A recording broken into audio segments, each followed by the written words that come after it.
Hello, ನಾನು ನಿಶಾ. ಇವತ್ತು ನಾವು ಸಂಸತ್ತು ಕುರಿತು ನೋಡೋಣ, ಅಂದರೆ ಪಾರ್ಲಿಮೆಂಟ್. ಈ ಪಾರ್ಲಿಮೆಂಟನ್ನು ಕುರಿತು ನಾವು ಈ ಕ್ಲಾಸಿನಲ್ಲಿ ಇವತ್ತು ನೋಡೋಣ. ಸಂಸತ್ತು, ಪಾರ್ಲಿಮೆಂಟ್. ಈ ಪಾರ್ಲಿಮೆಂಟ್ ಎಂಬುದು ಕೇಂದ್ರ ಸರ್ಕಾರದ ಶಾಸಕಾಂಗವನ್ನು ಸಂಸತ್ತು ಅಂತ ಕರೀತಾರೆ. ಅದಕ್ಕೆ ಕೇಂದ್ರ ಸರ್ಕಾರದ ಶಾಸಕಾಂಗವನ್ನು ನಾವು ಸಂಸತ್ತು ಅಂತ ಕರಿತೀವಿ. ಮತ್ತು ಭಾರತದ ಸಂಸತ್ತವು ರಾಷ್ಟ್ರಪತಿ, ರಾಜ್ಯಸಭೆ ಮತ್ತು ಲೋಕಸಭೆಯನ್ನು ಅದನ್ನು ಒಳಗೊಂಡಿರುತ್ತದೆ. ಸಂವಿಧಾನದ 79ನೇ ವಿಧಿಯು ಸಂಸತ್ತಿನ ರಚನೆಗೆ ಅವಕಾಶವನ್ನು ಕಲ್ಪಿಸಿಕೊಟ್ಟಿದೆ. ಆ ಅವಕಾಶ ಕಲ್ಪಿಸಿಕೊಟ್ಟುದರಿಂದ ಭಾರತದ ಸಂಸತ್ತಿನ 2 ಸದನಗಳು, ಅಂದರೆ 2 ಸದನಗಳನ್ನು ನಾವು ನೋಡ್ತೀವಿ. ಮೊದಲೇದು ರಾಜ್ಯಸಭೆ, ಇನ್ನೊಂದು ಲೋಕಸಭೆ. ರಾಜ್ಯಸಭೆ ಮತ್ತು ಲೋಕಸಭೆ ಸಂಸತ್ತಿನ 2 ಸದನಗಳು. ಮೊದಲನೇದಾಗಿ ನಾವು ರಾಜ್ಯಸಭೆಯನ್ನು ಕುರಿತು ನೋಡೋಣ. ಇದಕ್ಕೆ ರಾಜ್ಯಸಭೆಗೆ ಸಂಸತ್ತಿನ ಮೇಲ್ಮನೆ ಅಂತ ಕರೀತಾರೆ, ಮೇಲ್ಮನೆ ಅಂತ ಕರೀತಾರೆ. ಈ ರಾಜ್ಯಸಭೆಯನ್ನು ಅಮೇರಿಕಾದಲ್ಲಿ ಸೆನೆಟ್ ಎಂದು ಕರೆಯುತ್ತಾರೆ. ರಾಜ್ಯಸಭೆಗೆ ಅಮೇರಿಕಾದಲ್ಲಿ ಏನಂತ ಕರೀತಾರೆ? ಸೆನೆಟ್ ಎಂದು ಕರೆಯುತ್ತಾರೆ. ಬ್ರಿಟನ್ನಲ್ಲಿ ಹೌಸ್ ಆಫ್ ಲಾರ್ಡ್ಸ್ ಎಂದು ಕರೆಯುತ್ತಾರೆ. ಬ್ರಿಟನ್ನಲ್ಲಿ ಒಂದು ಬೇರೆ ಕರೀತಾರೆ ಮತ್ತು ಅಮೇರಿಕಾದಲ್ಲಿ ಇನ್ನೊಂದು ಹೆಸರಿನಿಂದ ಈ ರಾಜ್ಯಸಭೆಗೆ ಕರೀತಾರೆ. ಇದರಲ್ಲಿ ಗರಿಷ್ಠ ನಿಗದಿಪಡಿಸಿದ ಸ್ಥಾನ ಎಷ್ಟು? 250. ಸದಸ್ಯರ ಅಧಿಕಾರಾವಧಿ ಎಷ್ಟಿರಬೇಕಪ್ಪ ಅಂದರೆ 6 ವರ್ಷ. ಅಲ್ಲಿ ಇರುವಂತಹ ಸದಸ್ಯರ ಅಧಿಕಾರ ಅವಧಿ ಎಷ್ಟಿರ್ತದೆ? 6 ವರ್ಷ ಇರ್ತದೆ. ಈ ರಾಜ್ಯಸಭೆಯ ಸದಸ್ಯರಾಗಿರಲು ಸ್ಪರ್ಧಿಸಲು ಅಭ್ಯರ್ಥಿಗಳಿಗೆ ಕನಿಷ್ಠ ಎಷ್ಟು ವಯೋಮಿತಿ, ಅಂದರೆ ಎಷ್ಟು ವಯಸ್ಸಿರಬೇಕಪ್ಪ ಅವರು ಅಲ್ಲಿ ಸದಸ್ಯರಾಗಬೇಕಪ್ಪ ಅಂದರೆ? ರಾಜ್ಯಸಭೆಯಲ್ಲಿ ಒಬ್ಬ ವ್ಯಕ್ತಿ ಸದಸ್ಯ ಆಗಬೇಕಂದ್ರೆ ಕನಿಷ್ಠ 30 ವರ್ಷ ಅವನಿಗೆ ವಯಸ್ಸಾಗಿರಬೇಕು ಮತ್ತು 6 ವರ್ಷ ಅದರ ಸದಸ್ಯರ ಅಧಿಕಾರಾವಧಿ ಇರುತ್ತದೆ.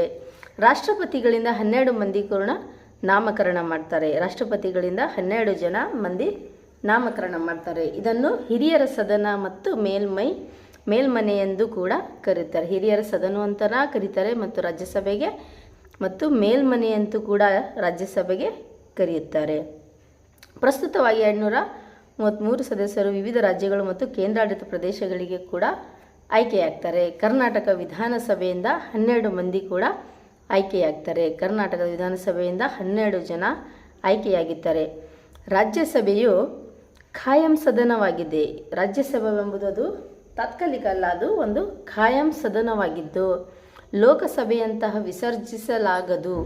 ಅಂದರೆ ಲೋಕಸಭೆಯಂತೆ ಅದನ್ನು ಚೇಂಜ್ ಮಾಡೋಕ್ಕೆ ಬರಲ್ಲ. ಅದು ಖಾಯಂ ಸದನವಾಗಿದ್ದು ಪ್ರತಿ 2 ವರ್ಷಕ್ಕೊಮ್ಮೆ 1/3 ಭಾಗರಷ್ಟು ಸದಸ್ಯರು ನಿವೃತ್ತ ಆಗ್ತಾನೇ ಇರ್ತಾರೆ. ಅಂದರೆ ರಾಜ್ಯಸಭೆಯಲ್ಲಿ ವರ್ಷಕ್ಕೆ, ಅಂದರೆ ಪ್ರತಿ 2 ವರ್ಷಕ್ಕೊಮ್ಮೆ 1/3 ಭಾಗರಷ್ಟು ಸದಸ್ಯರು ಏನಾಗ್ತಿರ್ತಾರೆ? ನಿವೃತ್ತಿಯನ್ನು ಹೊಂದಿರ್ತಾರೆ. ಮತ್ತು ಇದರಲ್ಲಿ ರಾಜ್ಯಸಭೆಯ ಸದಸ್ಯರು ತಮ್ಮ ಸ್ಥಾನಕ್ಕೆ ರಾಜೀನಾಮೆಯನ್ನು ಸಭಾಧ್ಯಕ್ಷರಿಗೆ ನೀಡಿ ತಮ್ಮ ಹುದ್ದೆಯಿಂದ ತೆರವುಗೊಳ್ಳಬಹುದು. ರಾಜ್ಯಸಭಾ ಸದಸ್ಯರು ಇರ್ತಲ್ಲ, ತಮ್ಮ ಸ್ಥಾನಕ್ಕೆ ಏನು ಮಾಡಬೇಕು? ಅವರು ರಾಜೀನಾಮೆಯನ್ನು ನೀಡಬೇಕು, ಸಭಾಧ್ಯಕ್ಷರಿಗೆ ನೀಡಬೇಕು. ಯಾರಿಗೆ ನೀಡಬೇಕು? ಸಭಾಧ್ಯಕ್ಷರಿಗೆ ನೀಡಿ ತಮ್ಮ ಹುದ್ದೆಯಿಂದ ಅವ್ರು ಏನು ಮಾಡಬೇಕು? ತೆರವುಗೊಳ್ಳುವಂದರೆ ಹೋಗ್ಬೋದು ಹುದ್ದೆಯಿಂದ. ಉಪರಾಷ್ಟ್ರಪತಿಗಳು ರಾಜ್ಯಸಭೆಯ ಪದನಿಮಿತ್ತ ಅಧ್ಯಕ್ಷರಾಗಿರುತ್ತಾರೆ. ನೋಡಿ, ರಾಜ್ಯಸಭೆಯ ಅಂದರೆ ಉಪರಾಷ್ಟ್ರಪತಿಗಳು ಪದನಿಮಿತ್ತ ಅಧ್ಯಕ್ಷರಾಗಿರ್ತಾರೆ. ಸದಸ್ಯರಲ್ಲಿ ಒಬ್ಬರನ್ನು ಉಪಸಭಾಪತಿಯಾಗಿ ಆಯ್ಕೆಯನ್ನು ಮಾಡಲಾಗ್ತದೆ. ಒಬ್ಬರನ್ನು ಉಪಸಭಾಪತಿ ಅಂತ ಆಯ್ಕೆ ಮಾಡ್ತಾರೆ. 1952ರ ಏಪ್ರಿಲ್ 3ರಂದು ಮೊದಲ ಬಾರಿಗೆ ರಚನೆಯಾಗಿತ್ತು. ಅಂದರೆ ರಾಜ್ಯಸಭೆ ಎಂಬುದು 1952ರ ಏಪ್ರಿಲ್ 3ರಂದು ಮೊದಲ ಬಾರಿಗೆ ರಚನೆಯಾಗಿತ್ತು. ಇದರ ಮೊದಲ ಅಧಿವೇಶನ 1952ರ ಮೇ 13ರಂದು ಮೊದಲ ಅಧಿವೇಶನ ನಡೆದಿತ್ತು. 1952 ಮೇ 13ರಂದು ಮೊದಲೇ ಅಧಿವೇಶನ ನಡೀತದೆ. 2019ರ ನವೆಂಬರ್ನಲ್ಲಿ ರಾಜ್ಯಸಭೆಯ 250ನೇ ಐತಿಹಾಸಿಕ ಅಧಿವೇಶನವು ಕೂಡ ಆರಂಭಗೊಂಡಿತ್ತು ಆ ವೇಳೆಯಲ್ಲಿ.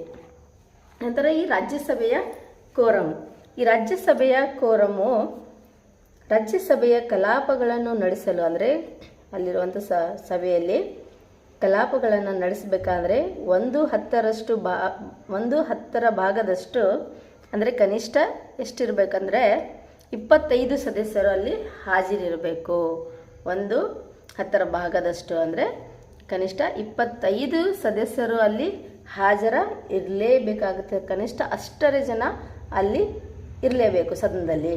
ವರ್ಷದಲ್ಲಿ ಕನಿಷ್ಠ 2 ಬಾರಿಯಾದರೂ ಕೂಡ ಅಧಿವೇಶನವನ್ನು ಸೇರಲೇಬೇಕು. ನೋಡಿ, ವ್ಯಕ್ತಿ ಅಲ್ಲಿ ಸದಸ್ಯರು ಕನಿಷ್ಠ 2 ಬಾರಿಯಾದರೂ ವರ್ಷಕ್ಕೆ ಕನಿಷ್ಠ 2 ಬಾರಿ ಅಧಿವೇಶನ ಅಲ್ಲಿ ಸೇರಲೇಬೇಕು.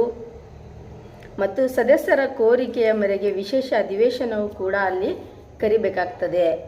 ಸದಸ್ಯರ ಕೋರಿಕೆ ಅಂದರೆ ಸದಸ್ಯರು ಹೇಳ್ತಿರ್ತಾರೆ ಇನ್ನೊಂದು ನಮ್ಗೆ ಅಧಿವೇಶನ ಬೇಕು ಅಂತ, ಅವರ ವಿಶೇಷ ಅಧಿವೇಶನಗಳು ಕೂಡ ಕರೀಲಿಕ್ಕೆ ಅವಕಾಶವನ್ನು ಮಾಡಿಕೊಡುತ್ತದೆ.